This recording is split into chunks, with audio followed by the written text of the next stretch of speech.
Hello everyone. Daily grow YouTube channel में आपका एक बार फिर से स्वागत है।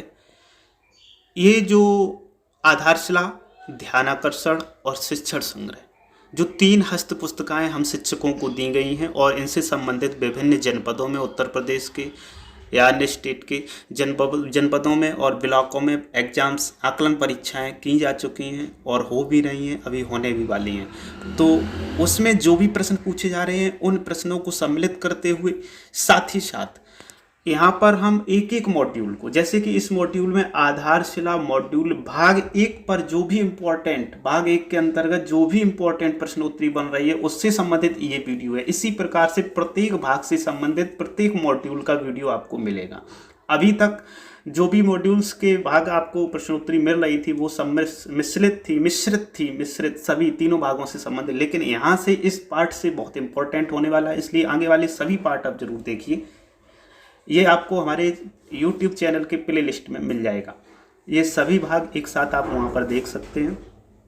और ये यहाँ से यानी कि पार्ट जो 15 है सीरीज का, यहाँ से महत्वपूर्ण ये भाग होने वाले हैं, क्योंकि प्रत्येक मॉड्यूल के प्रत्येक एक एक भाग से प्रश्नोत्तरी को चयनित किया गया है। तो शुरू करते हैं इस प्रश्नोत्तरी को। और अभी तक यदि आपने टेलीग्राम और व्हाट्सएप ग्रुप को ज्वाइन नहीं किया तो आप जरूर कर लें, उनके लिंक आपको इस वीडियो के डिस्क्रिप्शन में मिल जाएंगे। तो शुरू करते हैं इस वीडियो। तो वीडियो शुरू कर रहे हैं और इसमें जो पीडीएफ प्रयोग की गई है, ये पीडीएफ भी आप डाउनलोड कर सकते हैं, उसका लिंक आपको इस वीडियो के डिस्क्रिप्शन में मिल जाएगा। यहाँ पर आधारशिला भाग एक पर जो भी इम्पोर्टेंट प्रश्नोत्तरी बनी है उन सभी को इस वीडियो में शामिल किया है। और यदि कोई प्रश्न या कोई पॉइंट्स छूटा है तो आप हमें कमेंट करके ज़रूर बता दें।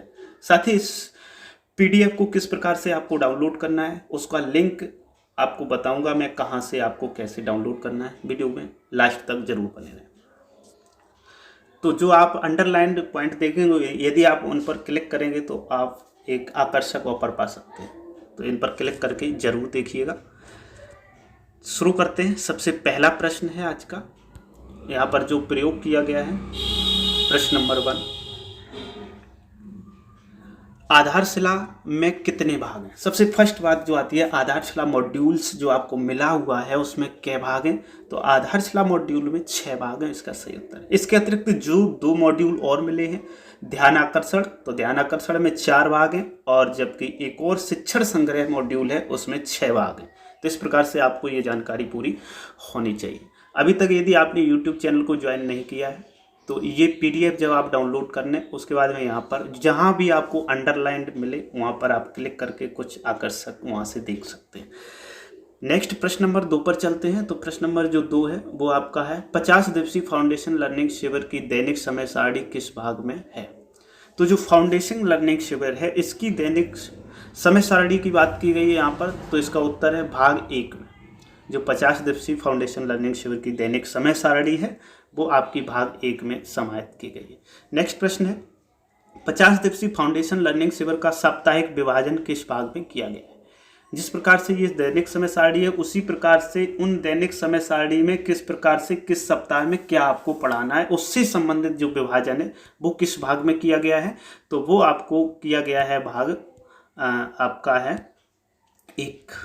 तो ये भी भाग आपका 1 में ही किया गया है। सॉरी, ये नहीं, इसका उत्तर ये प्रश्न नंबर 3 था, तो भाग 1 में ही किया गया है। एक यहाँ पर आपको आकर्षक ऑफर मिल रहा है, अमेजन ऑनलाइन शॉपिंग के लिए क्लिक करें। आकर्षक छूट यहाँ पर लिखा हुआ है। जब आप ये पीडीएफ डाउनलोड करेंगे और ये जो अंडरलाइंड है, अंडरलाइंड आप देख पा रहे होंगे यहाँ पर आकर्षक छूट, इस पर जब क्लिक करेंगे तो आप सीधे अमेजन पेज पर जाएंगे, वहाँ से कुछ भी खरीदारी करेंगे तो वहाँ से आपको छूट मिलेगी। अब देखते हैं नेक्स्ट प्रश्न, और नेक्स्ट प्रश्न नंबर है आपका 4, हिंदी भाषा और गणित की कक्षा 1 से 5 तक आकलन हेतु लक्ष्य और संकेतक किस भाग में दिए गए। तो जो लक्ष्य और संकेतक हैं वो आपके भाग 1 में दिए गए। नेक्स्ट प्रश्न नंबर 5 है, भाषा विकास का सही क्रम क्या है।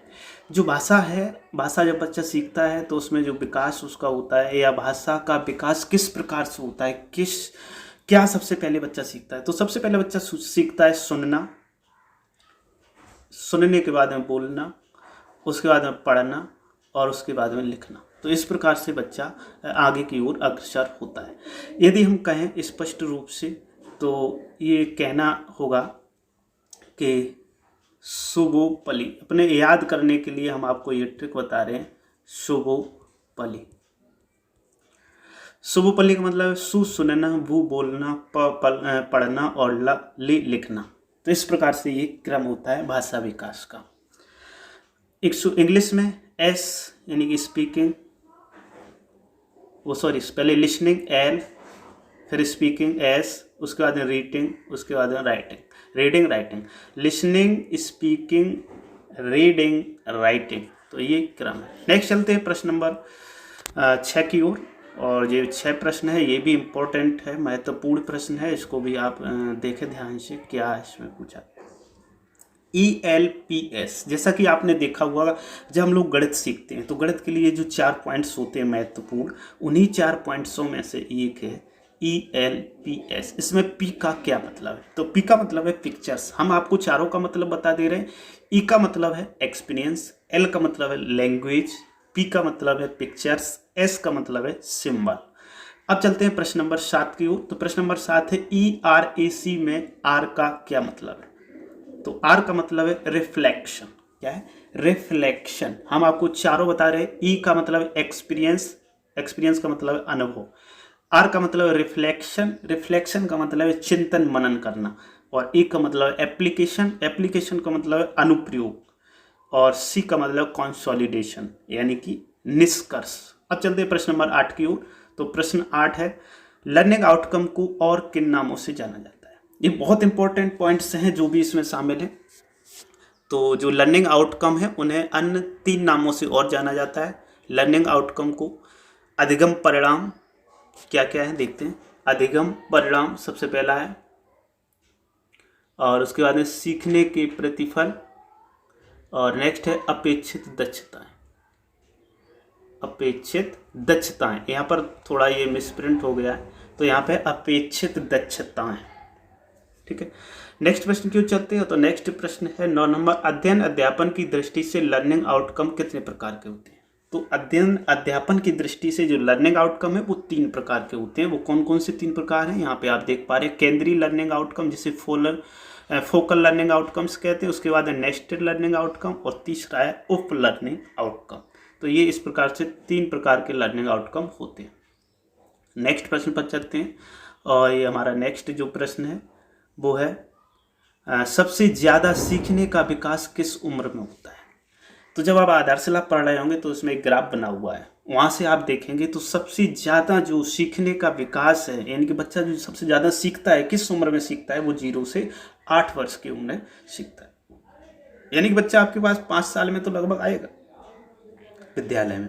तो इसका मतलब है 5 साल के अंदर विद्यालय में अपने परिवेश से संबंधित, अपने परिवार से संबंधित, अपने आसपास की वस्तुओं से संबंधित बहुत कुछ सीख के आएगा। आपको सिखाने के लिए सिर्फ 2 या 3 साल ही मिलेंगे। फिर उसके बाद में उसमें अनुभव आता है, एक्सपीरियंस होता जाता है, उसी का विकास होता है। लेकिन सीखने की प्रक्रिया जो है 8 वर्ष तक चलती है। नेक्स्ट प्रश्न क्यों चलते हैं। नेक्स्ट है 11 नंबर, गणित में कितने प्रमुख केंद्रिक लर्निंग आउटकम है? केंद्रिक लर्निंग आउटकम गणित में, तो आधारशिला में जो दिए गए हैं वो हमारे 5 लर्निंग आउटकम दिए गए हैं। उसके बाद इसी प्रकार से भाषा में भी लर्निंग आउटकम होते हैं। तो प्रमुख केंद्रिक लर्निंग आउटकम कितने भाषा में आपके 4 प्रमुख लर्निंग आउटकम हैं। उसके बाद में फिर नेक्स्ट है गणित में मूलभूत संक्रियाओं का सही क्रम क्या है? जो मूलभूत संक्रियाएं हैं गणित में, जोड़ घटाना गुणा भाग, तो उनका जो सही क्रम है सिखाने का बच्चों का वो क्या है? तो वो है जोड़। सबसे पहले आप बच्चों को जोड़ना सिखाएंगे, उसके बाद में घटा, उसके बाद में गुणा, उसके बाद में भाग। इस प्रकार से आप बच्चे को सिखाएंगे। अब चलते हैं नेक्स्ट प्रश्न की ओर, और उससे पहले आपको फिर से एक बार याद दिला दूं, यदि आप ऑनलाइन शॉपिंग के करते हैं और करना भी चाहते हैं, खरीदारी करना चाहते हैं और बचत भी करना चाहते हैं, तो आप यहाँ पर क्लिक करें। जब आपके पास ये PDF होगी तभी आप ये कर सकते हैं, और ये PDF आपको तभी मिल पाएगी जब आप इस वीडियो को पूरा देखेंगे, और बीच में ही हम बताएंगे आपको कि किस प्रकार से आपको ये PDF प्राप्त होगी। तो चलते हैं नेक्स्ट प्रश्न की ओर, 14 नंबर। और 14 नंबर जो प्रश्न है वो आपका है सीखना एक कैसी प्रक्रिया है? तो सीखना एक चक्रीय प्रक्रिया है। कैसी है? चक्रीय प्रक्रिया है सीखना। तो सीखना एक चक्रीय प्रक्रिया है। नेक्स्ट 15 नंबर प्रश्न है गतिविधियाँ कितने प्रकार की होती हैं? तो जो गतिविधियाँ हैं वो 4 प्रकार की होती है। मौखिक गतिविधि, लिखित गतिविधि, सामग्री आधारित गतिविधि और ICT आधारित गतिविधि। तो इस प्रकार से 4 प्रकार की गतिविधियाँ होती हैं। ये PDF का लिंक आपको इस वीडियो के डिस्क्रिप्शन में मिल जाएगा, वहाँ से आप सीधे इसको इस बार डाउनलोड कर सकते हैं। अभी तक मैं डायरेक्ट डाउनलोड लिंक नहीं देता था, लेकिन इस वीडियो से मैं शुरू कर रहा हूँ, आप इसको जरूर डाउनलोड कर लें।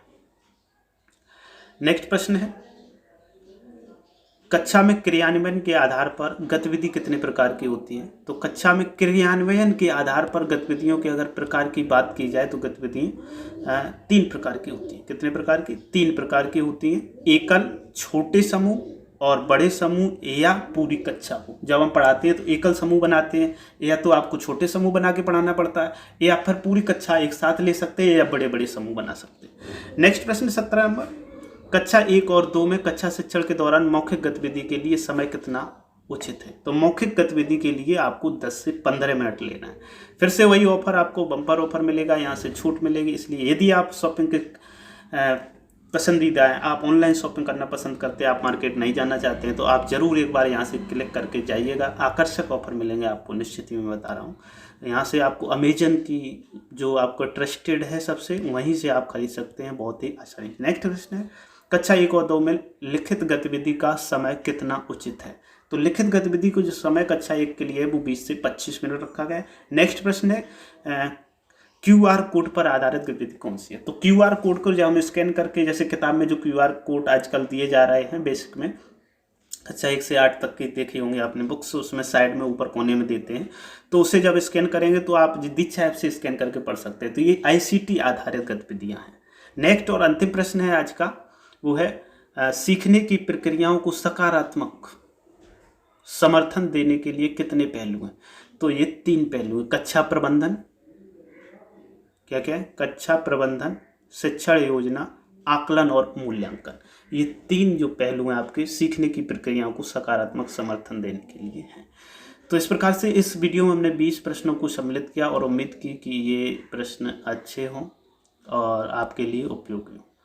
साथ ही साथ इस चीज़ का ज़रूर आप ध्यान रखें जो मैंने आपको बताया, कि जब आपके पास ये PDF हो और यदि आप ऑनलाइन आकर्षक ऑफर चाहते हैं तो आप ज़रूर यहाँ पर जो भी अंडरलाइंड इस पूरी PDF में मिलेगा आपको, वहाँ पर क्लिक करके आप आकर्षक छूट पा सकते हैं, या फिर आप कोई कमेंट करके बता भी सकते हैं कि आपको कैसा लगा ये वीडियो।